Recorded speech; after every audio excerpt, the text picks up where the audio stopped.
औरतों के कानों की बालियां नोचने वाला 9 सरबाज पेट्रोलिंग पुलिस चेकपोस्ट गजियानी बहावलनगर के हत्थे चढ़ गया। जोया न्यूज़ प्लस रजिस्टर्ड के बहावलनगर से नुमाइंदे उमर बिलाल जोया की रिपोर्ट के मुताबिक गजियानी पेट्रोलिंग चेकपोस्ट के इलाके में औरतों की बालियां नोचने वाला गिरफ्तार कर लिया गया है और मुलजिम ने इकरार जुर्म भी कर लिया है। वीडियो में देखा जा सकता है कि जिन औरतों की बालियां नोची गई हैं उनके कान कटे हुए हैं। जालिम बालियां उतरवाने के बजाय कानों से नोचता था, जिससे बूढ़ी माओं और जवान बेटियों के कान कट जाते थे।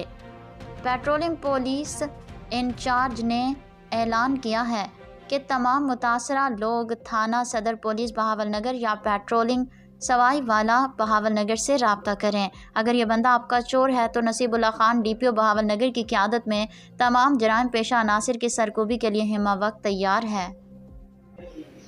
हाँ जी, की ना तुहाडा है बख्तियार? अज की कर रहे सी तुसी? मैं फड़िया तुहानू किहड़ी माई दी? अच्छा, तो इन्हां दी माइयां दी पहले भी वालियां उतारियां ने तूं? पहले भी माइयां दी वालियां उतारियां ने साडे रोड तों, हरूनाबाद रोड तों, मुख्तलिफ जगह ते डाणी मीरू की डाबा तकरीबन 6 तो 7 औरतों दी वालियां तुसी उतारियां ने उन्हां वालियां दा की करना जाके? किहड़ी जगह ते?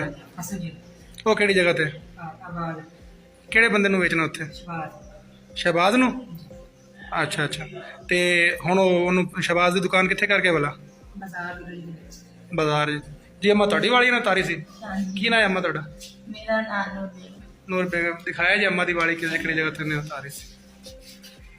हाँ जी, ये वेखो जी, कन खींच के ते औरतों दी वालियां ने उतारियां ने, ते सारियां जिहड़ी साडे कोल औरतां मौजूद ने 3-4 जिन्हां दी इन्हां ने वालियां उतारियां ने।